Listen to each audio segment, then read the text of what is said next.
Let's see. You were speaking about scar camouflage Yes. in the head, and can you give us a little more information about that and your background with scar camouflage and all that?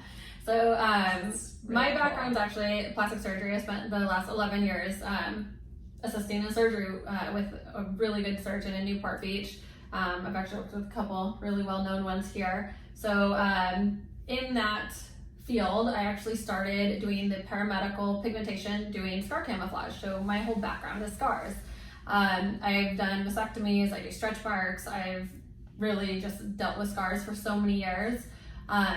So scars are something I'm very familiar with concealing. You know, we would do facelifts, and that's actually what started the hair, is people would start losing hair up here. So it started with little spot treatments and then turned out to be the whole head. I started realizing how rewarding the hair was, and scars kind of morphed into hair.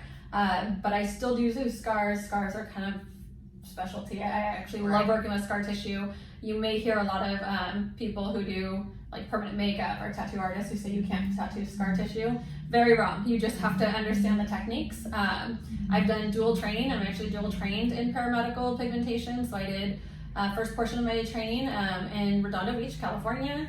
A really, really reputable trainer there.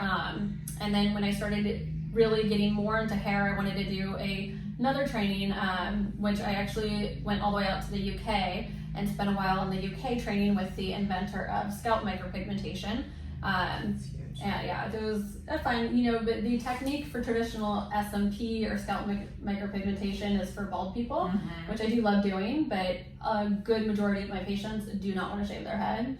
So the technique I use is very modified with my background on scars and just all the stuff I've learned over the years, pigmentation, matching hair color. So it's definitely a modified technique of that. And that's why I get so many patients coming back to me. Yeah.